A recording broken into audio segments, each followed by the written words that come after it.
الحمد لله كفى وسلام على عباده الذين اصطفى أما بعد. ഉപജീവനം വിശാലമാകാനുള്ള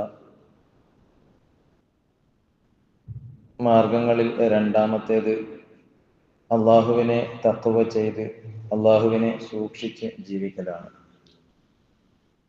അള്ളാഹുവും അള്ളാഹുവിൻ്റെ റസൂൽ സല്ലല്ലാഹു അലൈഹി വസല്ലമയും വിരോധിച്ചിട്ടുള്ള കാര്യങ്ങളിൽ നിന്ന് പൂർണ്ണമായും വിട്ടുനിന്നുകൊണ്ട് സൂക്ഷ്മതയോടെ ജീവിക്കുന്നതിനാണ് തഖ്വ എന്ന് പറയുന്നത്. തഖ്വയോടുകൂടി ജീവിക്കുന്നവന് അല്ലാഹു സുബ്ഹാനഹു വ തആല ഉപജീവനത്തിൽ സമൃദ്ധിയും ഐശ്വര്യവും നൽകുന്നതാണ്. വമൻ യത്തഖില്ലാഹ യജ്അൽ ലഹു മഖ്റജ വയർസുഖുഹു മിൻ ഹൈസു ലാ യഹ്തസിബ്.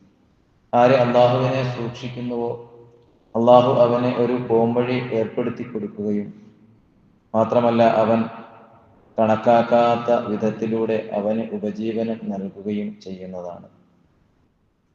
മൂന്നാമതായി ശ്രദ്ധിക്കാനുള്ളത് അള്ളാഹുവിനെ തവക്കുൽ ചെയ്ത് ജീവിക്കുക എന്നതാണ്. എല്ലാ സമയത്തും അള്ളാഹുവിനെ ഭരമേൽപ്പിച്ച് എല്ലാ കാര്യത്തിലും എൻ്റെ കഴിവല്ല മറിച്ച് അള്ളാഹുവിനെ ഭരമേൽപ്പിച്ച് അള്ളാഹുവിൽ ആ പൂർണ്ണമായ ഈമാനോടുകൂടി ജീവിക്കുകയാണെങ്കിൽ അവൻ്റെ ഉപജീവനം വിശാലമാകുന്നതാണ്. റസൂൽ സല്ലല്ലാഹു അലൈഹി വസല്ലമയുടെ ഒരു ഹദീസ് വചനത്തിലുണ്ട്, നിങ്ങൾ അള്ളാഹുവിനെ തവക്കുൽ ചെയ്യുകയാണെങ്കിൽ ഒരു പക്ഷി അല്ലെങ്കിൽ ഒരു പറവ തവക്കുൽ ചെയ്യുന്നത് പോലെ അത് രാവിലെ വെറും വയറ്റിൽ പുറപ്പെടുകയും തിരിച്ച് നിറവയറോടുകൂടി അതിൻ്റെ ഭവനത്തിലേക്ക് വന്ന് എത്തുകയും ചെയ്യുന്നു. അതുപോലെ അല്ലാഹു സുബ്ഹാനഹു വ തആല നിങ്ങൾക്കും ഉപജീവനം നൽകുന്നതാണ്.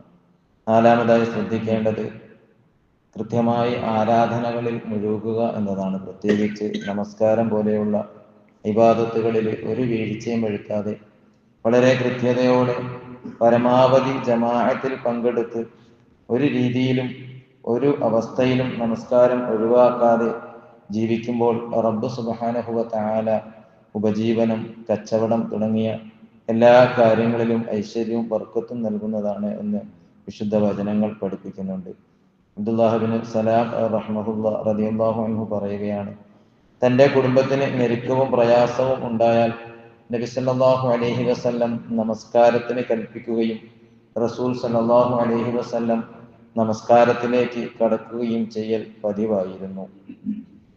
ഇബ്നു ഖയ്യിം റഹിമഹുല്ലാഹ് പറയുന്നുണ്ട്, നമസ്കാരം റിസ്ഖ് നേടിത്തരുകയും ആരോഗ്യം നിലനിർത്തുകയും അപകടങ്ങളെ തടയുകയും രോഗങ്ങളെ അകറ്റി നിർത്തുകയും ഹൃദയത്തിന് ശക്തി പകരുകയും മുഖപ്രസന്നത ഉണ്ടാക്കുകയും ശാരീരിക ഉന്മേഷം ഉണ്ടാക്കുകയും അലസത മാറ്റുകയും ചെയ്യുന്ന ഏറ്റവും നല്ല ഒരു പ്രവൃത്തിയാണ്.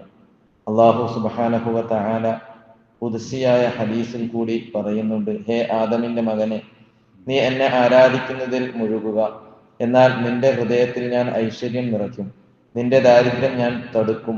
നീ അങ്ങനെ ചെയ്യുന്നില്ല എങ്കിൽ നിന്റെ മുമ്പിൽ ഞാൻ ജോലി തിരക്ക് കൊണ്ട് നിറയ്ക്കും, നിന്റെ ദാരിദ്ര്യം ഞാൻ തടയുകയുമില്ല. അഞ്ചാമതായി ശ്രദ്ധിക്കേണ്ട ഒരു കാര്യം കുടുംബബന്ധം ചേർക്കുന്ന കാര്യത്തിൽ അത്യധികം ശ്രദ്ധിക്കുക എന്നതാണ്.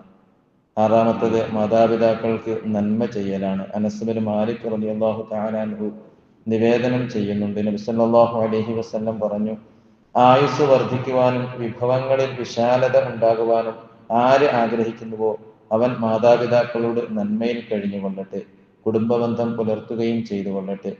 ഏഴാമതായി അള്ളാഹുവിൻ്റെ മാർഗത്തിൽ ധനം ചിലവഴിക്കുക എന്നതാണ്. അള്ളാഹുവിനെ സംബന്ധിച്ചിടത്തോളം, അള്ളാഹുവിൻ്റെ പ്രവാചകൻ സല്ലല്ലാഹു അലൈഹി വസല്ലമയെ സംബന്ധിച്ചിടത്തോളം ഏറ്റവും കൂടുതൽ ഇഷ്ടമുള്ള, ഏറ്റവും കൂടുതൽ അള്ളാഹുവിൻ്റെ സ്നേഹം പിടിച്ചു പറ്റാനുള്ള മറ്റൊരു മാർഗവും അതുപോലെ ഉപജീവനം വിശാലമായി കിട്ടാനുള്ള നല്ലൊരു മാർഗവുമായിട്ടാണ് വിശുദ്ധ ഇസ്ലാം നമ്മെ പഠിപ്പിക്കുന്നത്. മറ്റുള്ളവർക്ക് സഹായം ചെയ്യുക, അതുപോലെ സദഖ ചെയ്യുക തുടങ്ങി അള്ളാഹുവിൻ്റെ മാർഗത്തിൽ നല്ല ഉദ്ദേശത്തോടു കൂടി ധനം ചിലവഴിക്കുകയാണെങ്കിൽ അവൻ്റെ ധനത്തിൽ വർധനവ് ഉണ്ടാവുകയും ഉപജീവനത്തിൽ വിശാലത ലഭിക്കുകയും ചെയ്യുന്നതാണ്. എട്ടാമതായി ഇത്രമാത്രം അനുഗ്രഹങ്ങൾ ചെയ്ത അള്ളാഹുവിനോട് കൃത്യമായി നന്ദി രേഖപ്പെടുത്തുന്ന നല്ല ഒരു ഗുണം നമ്മുടെ ജീവിതത്തിൽ ഉണ്ടാക്കി തീർക്കുക എന്നതാണ്. ഈ 8 കാര്യങ്ങളിലൂടെ അള്ളാഹു സുബ്ഹാനഹു വ തആല ഒരു മനുഷ്യന്റെ ഉപജീവനം വിശാലമാക്കി തരുന്നതാണ് എന്ന് റസൂൽ സല്ലല്ലാഹു അലൈഹി വസല്ലമയുടെ പല വചനങ്ങളും നാം കേട്ടു. റബ്ബ് സുബ്ഹാനഹു വ തആല കേട്ടതനുസരിച്ച് അമൽ ചെയ്യുന്ന നല്ല വിശ്വാസികളിൽ നമ്മെ ഉൾപ്പെടുത്തി നമ്മുടെ ഉപജീവനത്തിൽ വരുന്ന പ്രയാസങ്ങളൊക്കെ തട്ടിമാറ്റപ്പെടാനും അതുപോലെ ഉപജീവനം വളരെ എളുപ്പമായി തീരാനുമുള്ള തൗഫീഖ് നൽകി അനുഗ്രഹിക്കുമാറാകട്ടെ. സുബ്ഹാനകല്ലാഹുമ്മ വബിഹംദിക അഷ്ഹദു അൻ ലാ ഇലാഹ ഇല്ല അൻത അസ്തഗ്ഫിറുക വഅതൂബു ഇലൈക്.